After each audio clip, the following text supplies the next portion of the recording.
El Observatorio de Venezuela de la Facultad de Estudios Internacionales, Políticos y Urbanos de la Universidad del Rosario presenta Esto no es una frontera, esto es un río. un espacio de discusión de los procesos políticos, económicos, sociales e internacionales relacionados con Venezuela, el país hermano. Así como de análisis de la integración e inclusión migratoria en Colombia. Sumérgete en este espacio de actualidad donde comprenderás por qué Esto no es una frontera, esto es un río.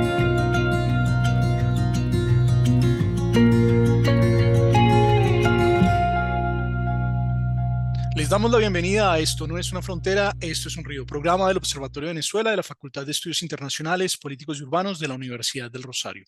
Un programa que se hace en colaboración con la organización civil Diálogo Ciudadano Colombo-Venezolano y la organización defensora de derechos humanos Alerta Venezuela.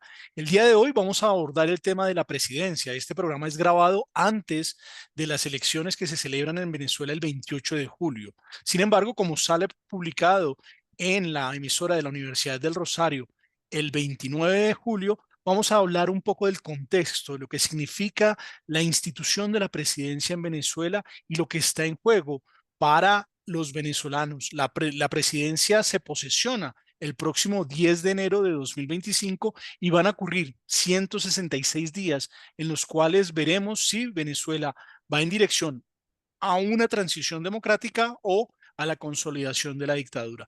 Para el programa de hoy me acompañan el presidente de la organización Diálogo Ciudadano, el profesor Chomin Las Heras. Chomin, bienvenido. Hola Ronald, un saludo a toda nuestra audiencia y aquí a todos los miembros de la mesa. También me acompaña la profesora María Clara Roballo, miembro investigadora del Observatorio de Venezuela e investigadora principal de la bitácora migratoria que desarrollamos conjuntamente con la Fundación Konrad Adenauer. Profesora María Clara, bienvenida. Gracias, Ronald. Un saludo a la audiencia y a mis compañeros de mesa.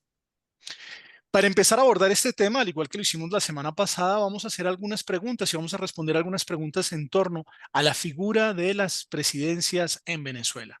La profesora María Clara ha preparado algunas preguntas para que el profesor Chomin y yo las contestemos y podamos ir dilucidando qué significa la presidencia venezolana y también ir marcando algunas de las diferencias que puede tener esta figura frente a lo que representa la presidencia en Colombia.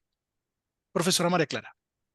Bueno, para justamente iniciar, quisiera preguntar sobre cuál es la relevancia efectivamente de esta figura en Venezuela, preguntárselo a los dos, incluso también si quieren hablar sobre algún presidente que ha sido muy, muy importante en la historia de Venezuela también. ¿Cuál es la relevancia? Como primera pregunta. Bueno, yo iniciaría diciendo que la relevancia de la presidencia en Venezuela es fundamental. Venezuela es un país con un alto nivel de personalismo.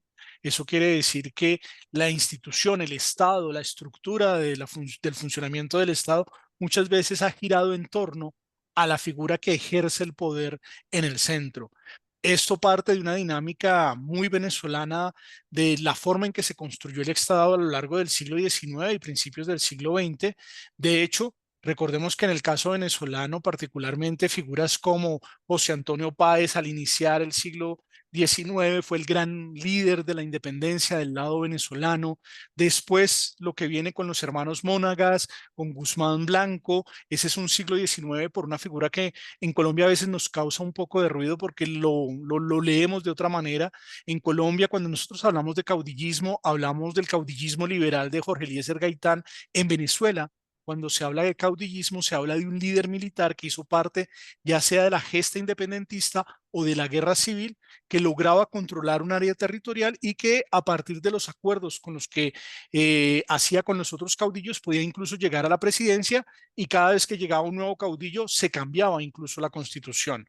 Esa concentración de poder en esa figura, en ese liderazgo personalista, hizo que la tradición venezolana de la presidencia fuera muchísimo más arraigada incluso que la colombiana. En Colombia, recuerden ustedes que el proceso lo adelantó el presidente y también general Francisco de Paula Santander, pero Francisco de Paula Santander buscó una distribución de poder, por eso en parte se le llama el hombre de las leyes.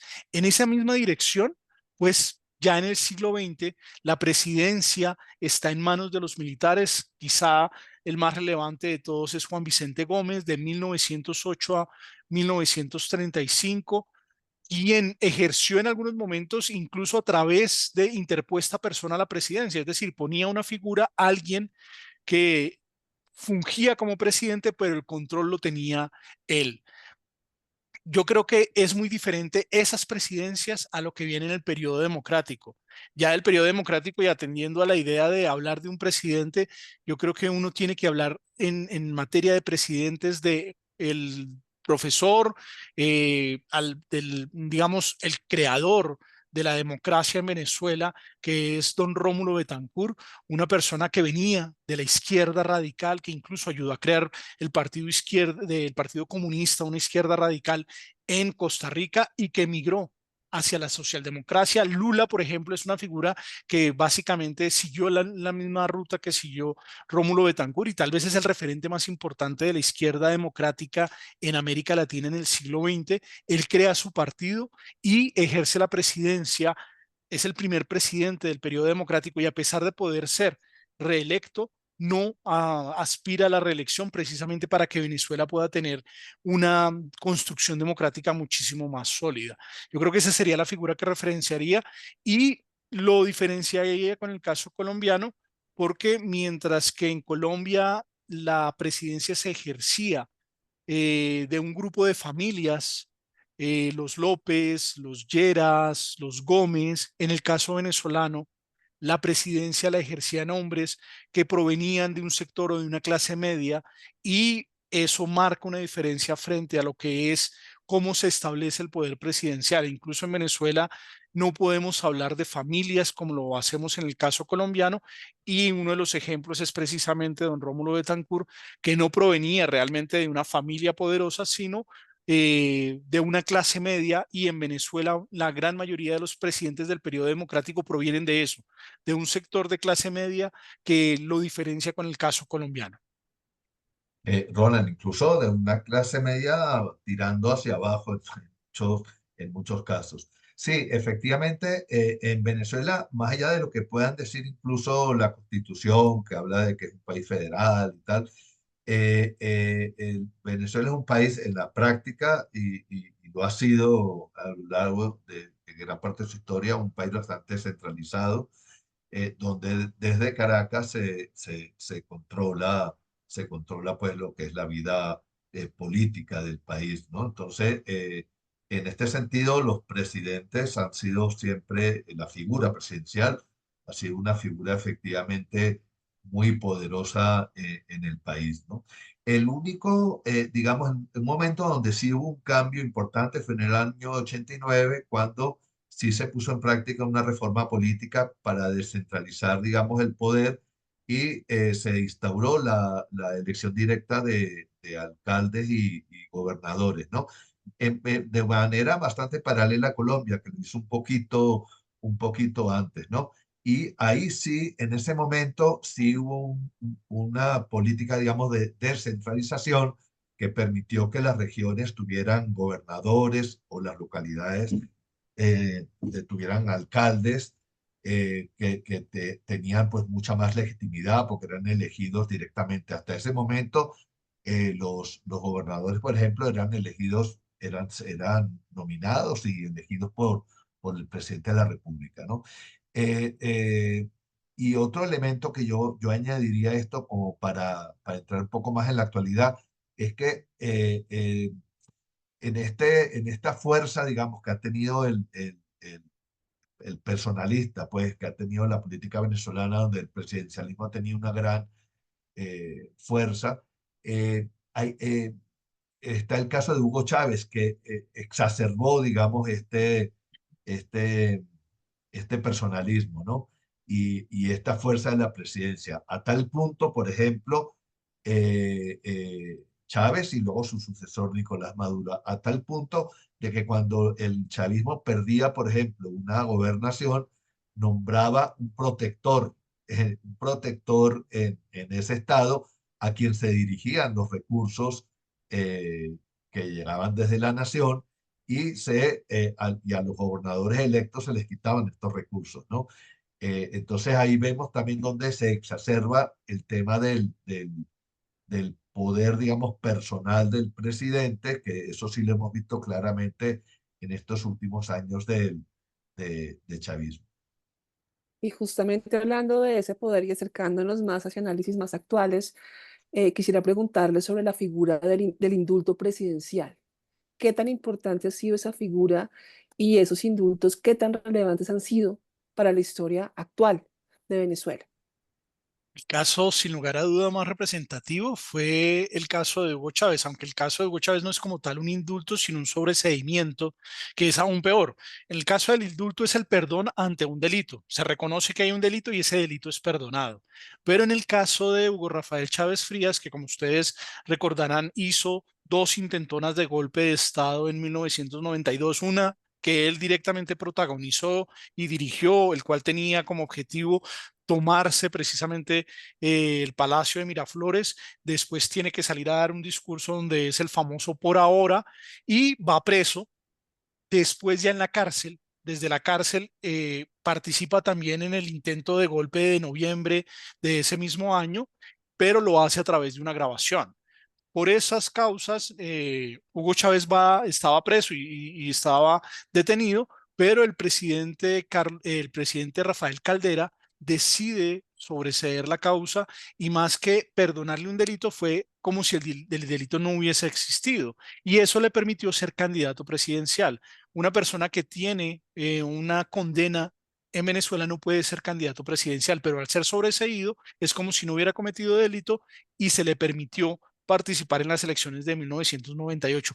Ese caso es muy importante porque finalmente Hugo Chávez se puede presentar a la presidencia, ganan las elecciones de 1998.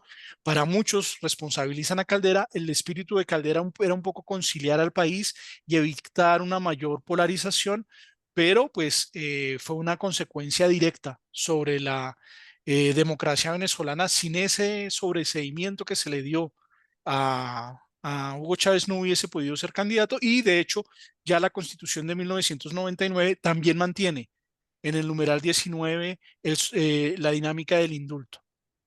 Sí, y para ahondar un poquito más en esto que nos cuenta Ronald sobre el sobreseimiento que hizo Caldera, la causa que se le estaba comenzando a seguir a Hugo Chávez y a otros comandantes en aquel momento por los intentos de golpe de Estado, Caldera hizo esta acción un poco emulando una acción que él hizo a finales de los años 60 y comienzos de los 70, que fue que se conoció como la política de pacificación, ¿no?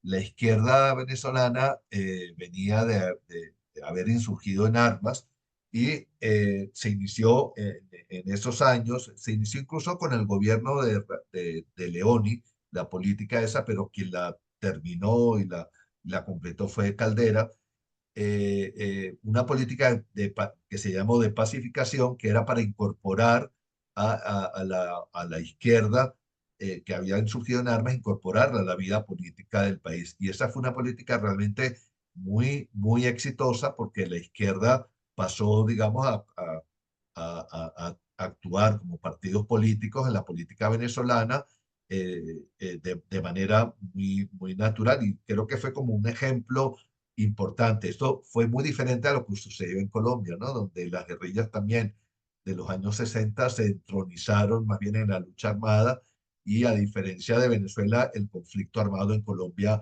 continuó. Caldera entonces quiso un poco aplicar esta política y en principio, fíjense qué curioso, ¿no? Eh, Chávez de alguna manera fue el único que no, que no entró en esto. Los otros comandantes que acompañaron a Chávez en los golpes, sí entraron en esta política un poco de entendimiento, de pacificación, y fueron nombrados incluso en cargos públicos, en cargos diplomáticos también, ¿no? Pero Chávez sí no entró, digamos, por este aro, y bueno, ya luego la historia la conocemos, ¿no? Que fundó pues el movimiento Quinta República y se presentó a elecciones y terminó ganando la presidencia.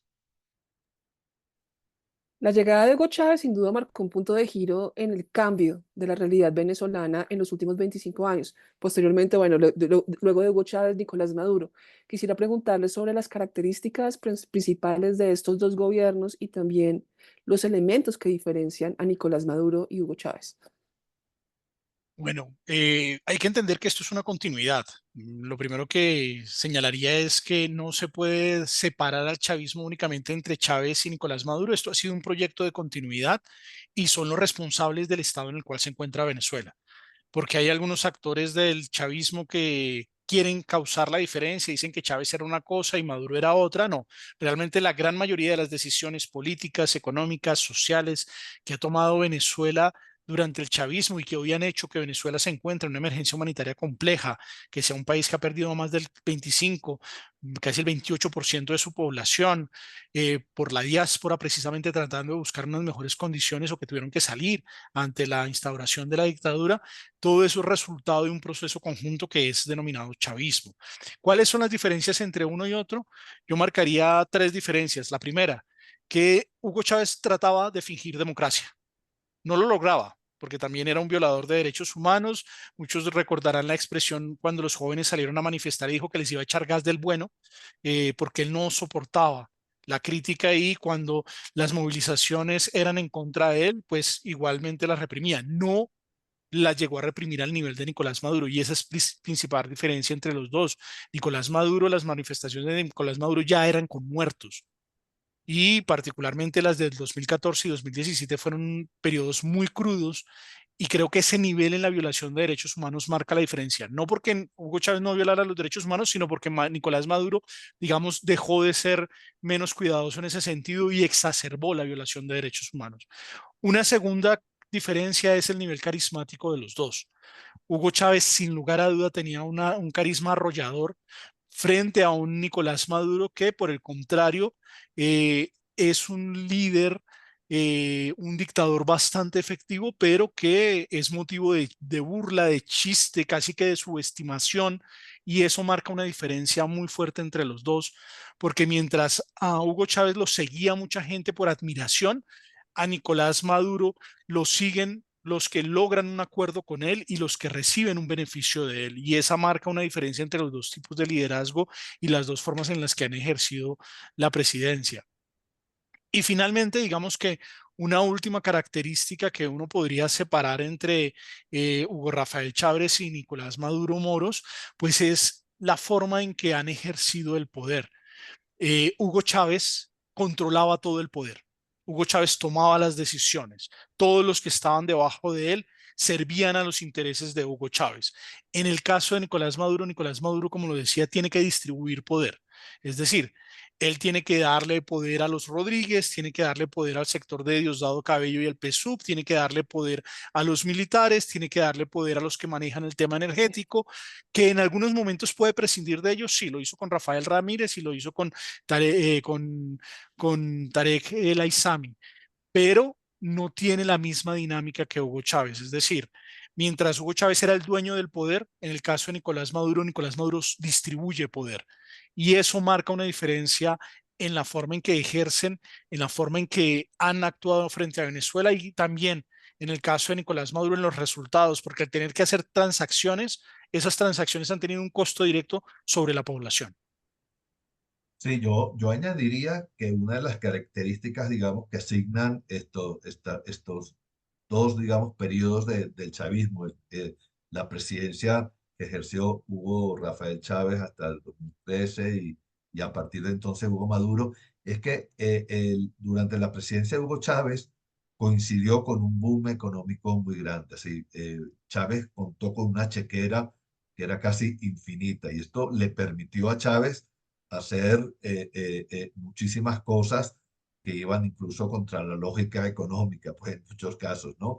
Le permitió, pues, comprar a mucha gente, le permitió comprar a muchos países también, así había una solidaridad con Venezuela en muchos sitios porque Venezuela financiaba muchos gobiernos y movimientos en el exterior. En cambio, durante el periodo de Nicolás Maduro, eh, por diversas razones, pero la principal de ellas es las propias locuras económicas que se hicieron durante el gobierno de Chávez, terminaron pagándose durante el gobierno de Maduro, ¿no? Y ahí fue que se empezó a generar, digamos, la grave crisis económica que derivó luego en una crisis humanitaria compleja que a su vez generó fenómenos como el de la migración masiva de venezolanos. Entonces, yo creo que también esto es un tema bien importante. Si Chávez contó con una chequera para hacer muchísimas cosas y Maduro más bien ha tenido que gobernar con muchos más problemas económicos. Y justamente hablando de algo que Ashwin se refería anteriormente, la Quinta República, ¿en qué consistió ese movimiento de Quinta República en el periodo Chávez? El chavismo y Hugo Chávez tienen una particularidad y es que ellos querían reescribir la historia y querían transformar a Venezuela y casi que empezar desde cero. Durante mucho tiempo tuvieron un discurso en contra de todo lo que se hizo en el periodo democrático y tal es su espíritu refundacionista que la Cuarta República es considerado el periodo que va desde la separación de Venezuela de lo que se conocía como la República de Colombia y que historiográficamente se conoce como la Gran Colombia en 1830 hasta el ascenso de la Revolución Bolivariana. Esa es la Cuarta República.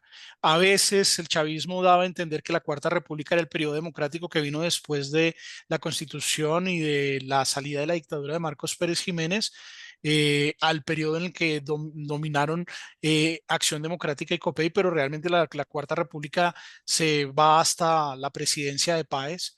Y la Quinta República, en un espíritu refundacionista, era precisamente lo que viene después con la Revolución Bolivariana. Y no solamente tenían esa dinámica de hacer un parteaguas en la lectura de la historia, sino que cambiaron la bandera, le añadieron una estrella adicional, haciendo alusión precisamente al territorio del Exequibo, cambiaron el escudo, la dirección del caballo, el caballo antes miraba hacia atrás, ahora mira únicamente hacia adelante, cambiaron el nombre del país, pasó de ser República de Venezuela a ser la República Bolivariana de Venezuela y particularmente, pues alguna vez lo discutíamos con Chomin, cambiaron hasta el uso horario, porque durante el periodo de Chávez, por problemas energéticos, en algunos momentos se cambió el uso horario de Venezuela, asemejándolo al de Colombia, después nuevamente lo volvieron a quitar y es parte de esa dinámica de partir de cero que además tienen muchos proyectos revolucionarios, que creen que todo lo que se hizo antes no vale la pena y que hay que partir de lo que ellos están haciendo en este momento y tristemente eso tuvo consecuencias muy negativas para Venezuela que han afectado la forma en que es visto el país y en la forma en que se interpreta la historia del país. Es más, yo creo que incluso esa lectura patriotera le ha hecho mucho daño a la historia de Venezuela porque pretenden leer todo entre buenos y malos y que ahora sí este proyecto tiene validez. Esto, Ronald, podríamos llamarlo el síndrome de Adán, ¿no? Que Exacto. conmigo comienza la historia, ¿no? Y tú lo dices muy bien, pues un espíritu refutacionista, efectivamente. Yo quisiera preguntarte, Shomi, justamente sobre la forma de comunicar de estos dos gobiernos, tanto de Hugo Chávez como Nicolás Maduro. Recordemos el famoso programa Aló Presidente, que no solamente fue conocido en Venezuela, sino en otros países. Y en Colombia lo veíamos un poco con sorpresa porque en esa época no era la forma en que el presidente se comunicaba con la sociedad eh, en general. Entonces, tenemos a Hugo Chávez con Aló Presidente, luego viene Nicolás Maduro con el programa Contacto y con sus variables en el nombre. Cuéntanos un poco si hay algún referente histórico previo a estos dos presidentes de estos programas con los que la presidencia se comunicaba con la sociedad venezolana. Sí, María Clara, bueno, Chávez tenía un don natural para comunicarse y conectar con la población venezolana. Realmente hay que reconocerlo así, es decir, calaba muy bien, podía estar horas y horas hablando en un programa, pero cuando digo horas, te estoy hablando de 10, 12 horas, podía estar hablando en su programa y la gente seguía haciendo su vida en las casas, si estaba haciendo un fin de semana y comenzaba con el desayuno y tú estás en el almuerzo y seguía hablando y la gente lo escuchaba, se conectaba, se desconectaba, pero estaban en contacto y tenía una manera de comunicarse muy directa, cantaba, echaba chistes, refranes. Y realmente conectaba, ¿no? De Eh, hecho, Chomin, he de decirte que en mis primeros años como asistente de investigación en el Observatorio de Venezuela, parte de mi ejercicio consistía en hacer monitoreo a los aló presidente los domingos en la mañana Y recuerdo que yo tenía la señal de Globovisión en ese momento y todos los canales, Globovisión era un canal de oposición, pero todos los canales quedaban con la transmisión presidencial y era toda la mañana y a veces llegaba al almuerzo y pasaba el almuerzo y seguía Chávez transmitiendo. Y muchos de mis domingos en ese periodo fue precisamente pues tomar nota de lo que decía y además porque en ese programa anunciaba las políticas que venían. Entonces uno tenía que estar muy pendiente porque en cualquier momento anunciaba algo que iba a hacer y miraba cómo lo recibía la gente y a partir de cómo lo recibía la gente, eso se materializaba o no. Y desde un día montarse en un helicóptero e ir a otro lugar, mejor dicho, era todo un show, como en efecto lo está diciendo Chomin. Sí, y Chávez, bueno, regañaba a sus ministros, nombraba gente directamente en el programa, destituía funcionarios públicos y lo hacía como de una manera pues muy, donde la gente se sentía como muy cercana, como que el presidente les estaba hablando y estaba compartiendo con ellos este tipo de experiencias. Maduro evidentemente no tiene esos dones, pero él sí ha tratado un poco de emular, digamos, el tono que usaba Chávez. Él lo hace, por supuesto, con mucha menos maestría y tampoco, digamos, que ha utilizado estos programas tan largos. En Venezuela sí hemos tenido algunos antecedentes donde ha habido algunos presidentes en la era democrática, sobre todo los socialcristianos, que inauguraron, digamos, programas, pero eran programas de carácter semanal, un día a la semana. Recuerdo muy bien el que inauguró Caldera en su primer gobierno, que se llamaba Habla el Presidente, y era un programa semanal, nada de diario, que duraba máximo, pues yo creo que una hora, y donde, bueno, el presidente sí se dirigía al país, ¿no? Luis Herrera Campins, que también era un presidente social cristiano, tuvo también algo parecido, pero digamos, la utilización, digamos, de los medios de comunicación de esa forma como lo hizo Chávez, la verdad que fue algo bastante novedoso. Y siguiendo un poco con estos elementos llamativos, particulares de la historia venezolana, quisiera traer el fenómeno Guaidó, la figura de Guaidó como un presidente interino. ¿Por qué llega o se crea esta figura en Venezuela? Si pudieran explicarle un poco a la audiencia. Bueno, hay que decir que en Venezuela se han tratado de hacer diferentes experimentos para volver y retornar a la democracia. Entre ellos, una de esas alternativas fue precisamente la estrategia de crear un gobierno de transición a partir de una lectura muy particular de la Constitución, en la cual si no se reconocía como legítimas las elecciones del pasado 2018, fueron en mayo precisamente las que dieron lugar al periodo que hoy está en curso para Maduro, pues en ese orden de ideas, si esas elecciones no eran legítimas, le correspondería al presidente de la Asamblea Nacional asumir el mandato. En esa lectura que se hizo, se buscó que hubiese un presidente que asumiera la transición. Ese presidente debía ser el presidente de la Asamblea, como les decía, le correspondía a Voluntad Popular, el partido de Leopoldo López.